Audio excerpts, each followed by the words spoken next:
폭언도 하시고 협박도 하시고 하셔가지고 너무 난감했었어요. 우리가 대기업도 아닌데 육아휴직을 어떻게 주냐. 네가 그만두지 않으면 너 아래 직원 2명을 그만두게 해야 할 상황이니까. 사람들이 흔히 농담으로 이런 얘기 하잖아요. 육아휴직 쓰면 책상 없어진다고. 그 농담이 저한테 현실이 됐어요. 너가 나가지 않으면 너의 후배 2명을, 아니 이게 무슨 그 사람 목숨 거래하는 것도 아니고.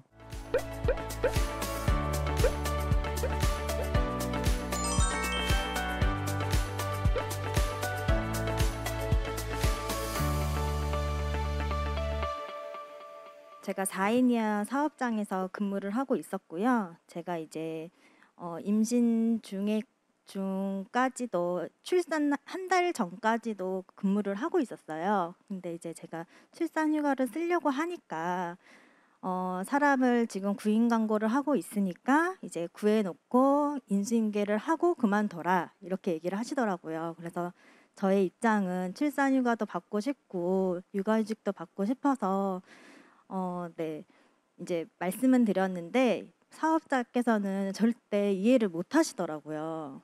그냥 뭐 프리랜서는 그냥 2달치 월급만 받고 주면 그만이다. 뭐 이렇게 완강하게 폭언도 하시고 협박도 하시고 하셔가지고 너무 난감했었어요. 최저임금도 못 받고 있어가지고 임금체불에다가 제가 이제 근로계약서도 작성하지 않고 근무를 하고 있었어가지고 근무계약서도 그때 뒤늦게라도 이제 4대 보험을 들어서 이제 근로계약서도 작성해 주셨고, 또 제가 휴게 시간도 매번 10분도 못 쉬고 계속 일을 했었거든요. 4시부터 11시 근무인데요. 근데 그거 부분도 저는 몰랐는데 알게 되었고, 임산부는 10시 이후로는 또 근무를 하면 안 된다고 하더라고요. 네, 몰랐던 사실을 너무 많이 배우고 알려주셔가지고 덕분에 뒤늦게나마 그래도 사업장한테 얘기해서 그나마 받을 수 있었어요. 여기 직장맘 지원센터에 전화해보고 하다 보니까 제가 받을 수 있는 권리인데 너무 큰 용기를 주셨어요. 이렇게 정확한 정보이기도 하지만 이렇게 해서 이렇게 해보자. 먼저 이끌어 주셔가지고 덕분에 한 스텝 한 스텝씩 밟아가서 지금까지 잘 해결된 것 같습니다. 제가 받을 수 있는 권리니까 당당하게 요구하고 당당하게 받고 싶습니다.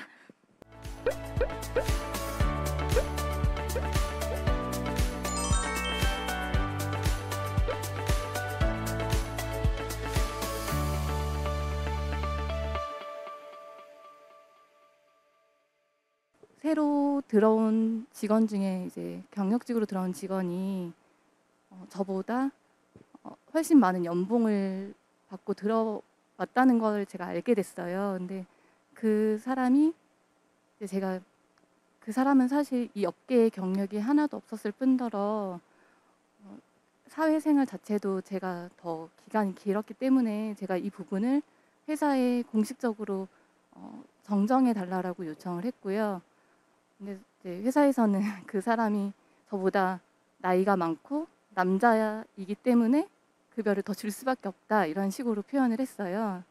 그래서 그래도 제가 그 부분은 받아들일 수 없는 부분이기 때문에 정정을 해달라고 요청을 했고, 연봉 협상 때 그 부분을 반영해 준다라고 했었는데 실제 연봉 협상 시에 그 부분이 전혀 반영이 되지 않아서 그렇다고 한다면 사실 저도 깊게 이제 육아휴직을 고민하고 있었기 때문에 회사에 육아휴직을 사용하겠다라고 이제 얘기를 하게 되었습니다.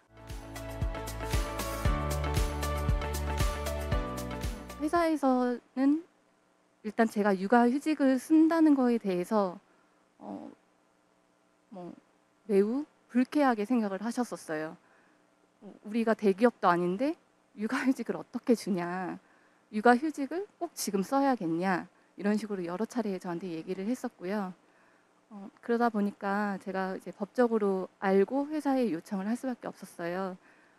제가 회사에 최소 30일 전에 이제 육아휴직을 쓰겠다라고 의사를 전달하면은 문제가 안 되는 것으로 알고 제가 회사에 얘기를 했는데 이제 회사에서 또 말을 바꿔서 제가 그 의사를 말한 30일이 아닌 사장님 결제가 승인된 이후 30일이라고 얘기를 해서 결국 저는 이제 30일이 아닌 37일 뒤에 육아휴직에 들어가게 됐고요. 연차 같은 경우에도 제가 이제 센터에 연락을 해서 알아본 바로는 제가 회사에 쓰겠다고 하면 회사에서 승인을 해줘야 하는 게 맞는데 저한테 사장님 사인이 내려오지 않은 상태에서 출근을 하지 않으면 무단 결근으로 처리할 수밖에 없다라고 얘기를 했고요. 실제 제가 연차 사용서를 사장님한테 올렸는데 이제 다른 직원 통해서 그 사인하지 않은 상태로 그 서류를 내려오게 했고 제가 다시 들고 가면 줄 수 없다고 그 소리치고 그래서 결국은 제가 너무 지쳐서 그 연차까지는 쓰지 못하고 오게 됐고 그래서 그 연차 수당에 대해서는 수당으로 주겠다라고 했는데 아직 연말이 되지 않아서 처리가 안 된 건지 어쨌든 그거는 아직 진행 중이고요. 연봉 협상이라든지 뭐 연차를 사용하지 못한 부분에 대해서는 왜 그때 못 사용했는지 그때 연봉 협상이 불이익이라고 느꼈는데 왜 가만히 있었는지 다시 용기를 내서 그 부분도 바로 잡으라고 얘기해 줄 것 같습니다.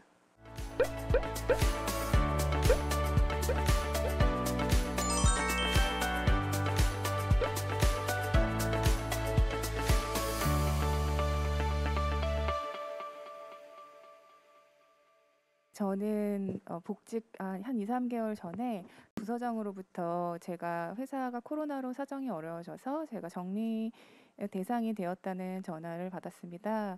부서장이 말하기를 네가 그만두지 않으면 너 아래 직원 2명을 그만두게 해야 할 상황이니까 대신 네가 나가는 게 어떻겠느냐 뭐 이런 식으로 이야기를 해서 처음에 그런 얘기를 들어서 굉장한 죄책감이 많이 들었어요. 아, 내가 정말 우기면서 계속 다니면은 내가 좋아하는 내가 아끼는 후배들이 피해를 보게 되겠구나라는 생각에 처음에는 우선 알겠다고 이야기를 하고 남편과 상의를 해보고 다시 연락을 드리겠다고 이야기를 했습니다. 그 뒤로 남편과 상의 후에 다시 이제 부서장에게 전화를 걸어서 제가 만약에 사직에 응하지 않고 복직을 하겠다고 하면 복직할 수 있는 거냐고 재차 이제 물어봤을 때 부서장은 그럴 수 없다. 이미 결정이 된 사항이기 때문에 네가 원한다고 해도 너는 복직을 할 수 없다라고 이야기를 하여서 제가 이제 그때부터 고민이 생기고 이제 걱정이 되어서 센터를 소개를 받고 센터에 이제 문의를 드리게 되었습니다. 우선 제가 권고사직에 응하지 않는다는 소식을 들은 직후 저희 부서에는 업무 카톡방이 2개가 있었는데 그날 이후로 제가 속해 있던 업무 카톡방의 대화가 중단이 되었습니다. 그래서 저희 팀원에게 물어보니 그날 이후로 부서장이 새로운 업무 카톡방을 개설하라고 지시를 하였고 저는 그 이야기를 한 이후로 완벽하게 이제 그 업무에서 배제가 되고 그다음에 제가 출근하기 전에 저의 자리에서 제 자리에 모니터가 빠져 있다는 이제 이야기를 들어서 복직을 하겠다고 말은 했는데 정말 복직하기 전까지 그 2, 3개월 동안 너무 많은 생각과 고민, 자괴감에 정말 힘들었습니다. 그러니까 응하지 않겠다고 말은 했으나 내가 정말 출근해서 그 자리에 앉을 수 있을까라는 고민을 굉장히 많이 했고 그래도 어찌저찌 용기를 내서 출근을 했는데 당연히 뭐 업무에 대해서는 100% 투명인간 취급당하며 배제가 되었고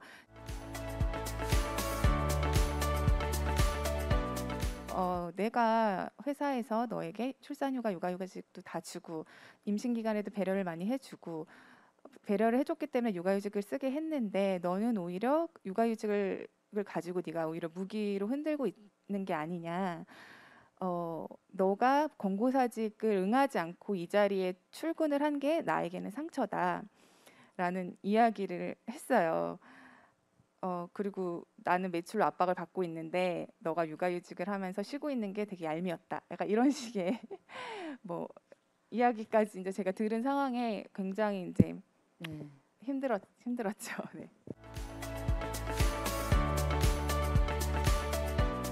남들은 회사 사정이 어려워서 이렇게 돼서 권고사직을 하라고 하면 알았다고 두말 없이 응하는데 너는 왜 이러느냐라고 이야기하는 게 굉장히 더 싫었어요. 저에게 권고사직 응하는 것보다 그런 식으로 반응을 하는 모습이 더 실망스러웠고, 그래서 자리가 없으니 너를 물류센터로 발령을 내겠다라고 얘기를 했습니다. 근데 물류센터는 제가 하는 업무와는 전혀 다른 업무예요. 뭐 가스 패킹을 하고 건품을 하고 하는 저는 기획자로 일을 하고 있었고 전혀 다른 업무로 발령을 낼 수밖에 없다라고 강경하게 이야기를 하셨고, 저는 그럼에도 그러면 제가 회사 사정이 나아질 때까지 물류센터에 가겠다라고 이제 말씀을 그렇게 드리고 이제 자리로 내려왔으나 너무너무 손도 떨리고 고민이 많았죠. 내가 물류센터가 아시다시피 굉장히 멀리 있잖아요. 뭐 서울이 아닌. 할 수 있을까라는 막 고민 끝에 정말 괴로웠는데, 저희 회사 인사 담당자분께서 직장맘이세요. 그래서 그 인사 담당자분께서 사장님께 이건 정말 아닌 것 같다 사장님. 사람 괴롭히는 것도 아니고 정말 이런 식으로 하는 건 아닌 것 같으니까 그래도 회사에서 해줄 수 있는 최대한 배려가 3개월치 급여 위로금을 주고 정리를 하게끔 하는 게 어떻겠느냐고 이제 권유를 사장님께 해주셔서, 저도 사실 그 인사 담당자님의 그 노력과 제 마음을 헤아려 주시는 그 마음에 너무 일이 하고 싶었지만 그걸 이제 받아들이게 된 거죠. 그래서 결국 네, 그렇게 마무리를 하게 되었습니다. 좋은 게 좋은 거다라는 말이 좋은 말이 아니다라는 얘기를 했어요. 회사에서는 네가 감히 어떻게 우리가 한 결정에 따르지 않아라고 했지만 나의 세대가 이거를 그대로 따르면 너네 세대에도 그게 똑같이 반복이 되기 때문에 너희가 조금 불편해도 너희들을 위해서라도 나는 어찌됐든 회사를 좀 더 불편하게 하고 나간 거다라고 이제 이야기를 했어요. 그게 진심이었고, 그래서 조금 마음이 여리고 힘들고 뭐 많이 울기도 했지만 그 내 권리를 찾고 나서 회사가 결정해서 네가 나가서 제가 나간 게 아니라 제가 회사에서 내가 너에게 이거 뭐 2달치를 줄게 3달치를 줄게 제시를 했을 때 제가 스스로 선택했다고 생각하거든요. 떠밀려 간 게 아니라. 그래서 앞으로 저희 아래 이제 직장맘들이나 여성들도 그런 식으로 조금 당당하고 자신감을 갖고 힘들면은 이런 센터에 의지도 많이 하고 이렇게 해서 좀 더 나은, 조금은 다음 세대에서는 좀 더 나은 직장 생활을 할 수 있기를 진심으로 바랍니다.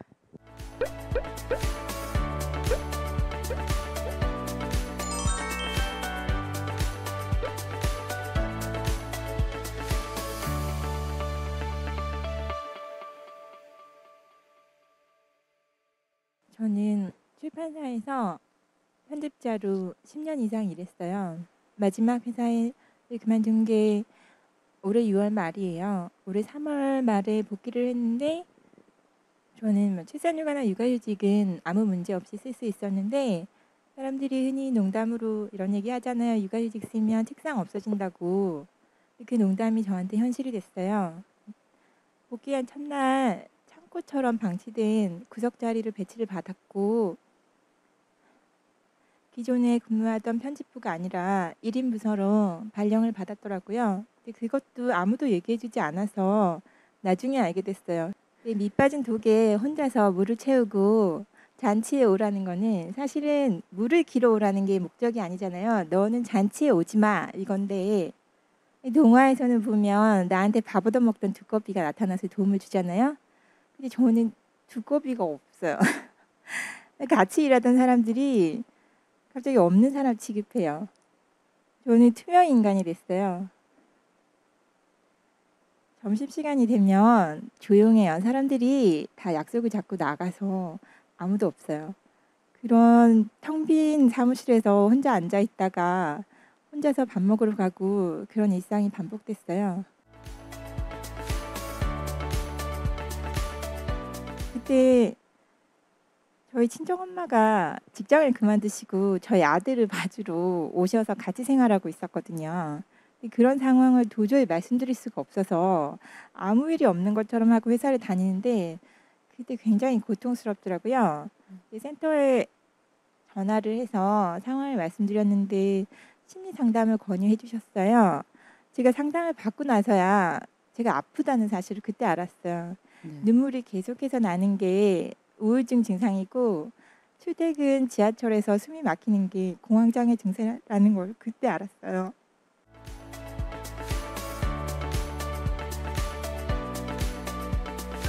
지금도 밤에 자다가 꿈을 꿔요. 왕따를 당하는 꿈이요. 저는 살면서 그런 경험을 처음 해봤거든요. 왕따를 당하는 꿈을 꾸면 너무 답답해요. 너무 억울하고 그렇게 해서 잠을 깨면 새벽이에요. 언젠가는 좋아질 거라고 생각하고 있는데 제가 지금 이 자리에 오게 된 거는 저처럼 그렇게 고통이나 괴로움을 겪는 사람이 없었으면 좋겠다. 내가 이런 경험을 공유해서 뭔가 좀 상황이 바뀌는 계기가 됐으면 좋겠고 그렇다면은 그 도움이 된다 그러면은 제 마음이 조금은 편해질 것 같습니다.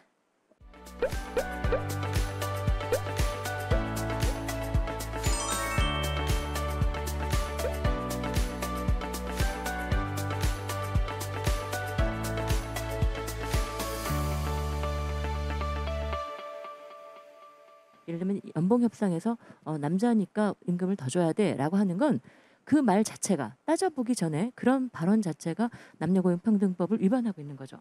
그런 말 자체가 이런 내가 뭐 그렇게 생각할 수 있지. 우리가 원래 그렇게 해왔잖아라고 생각하는 그런 발상 자체가 여러분 좀 제가 좀 세게 말씀을 드리면 반사회적이에요. 반국가적이기도 합니다. 우리가 왜 뭐 소시오패스 뭐 이런 얘기 하잖아요. 사회에 굉장히 타인에게 이렇게 고통을 주고 사회적으로 이렇게 해를 가한 위해적인 그런 행위들인데 바로 그런 행동입니다. 그런 행동은 말이나 행동을 해서는 안 되는 건데 지금도 버젓이 하고 있다는 것 참 문제고요.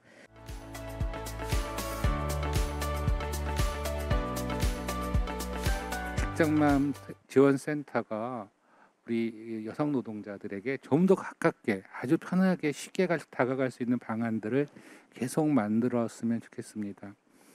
그 외국의 사례를 보면 이런 아까 모성 보호와 관련된 침해 이런 것들이 있으면 바로 우리나라 외국은 고용노동부 같은 곳에 전화를 하고 거기서 상담을 하고 거기서 근로감독관이 나와서 뭐라고 그러나요? 이렇게 감독을 하는데 우리는 이제 그런 것이 잘 없으니까 직장맘 지원센터 같은 역할이 굉장히 중요할 거라고 생각이 되고요. 좀 더 많은 서울시의 많은 여성 노동자들에게 좀 더 가까이 다가가는 그런 직장맘 지원센터가 있었으면 좋겠습니다.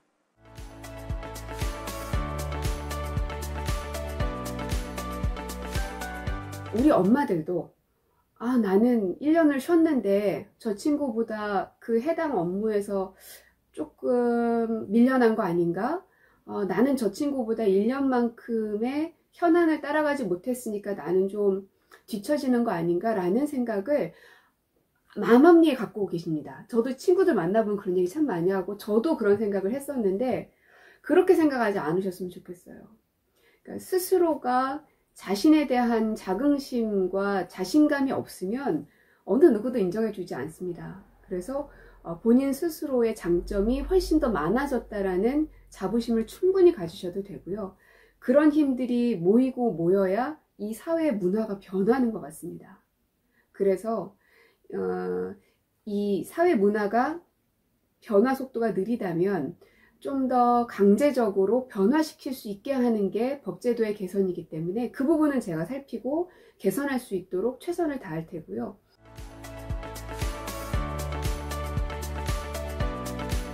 예, 지금까지 긴 시간 우리 사례자님들의 말씀을 들었습니다.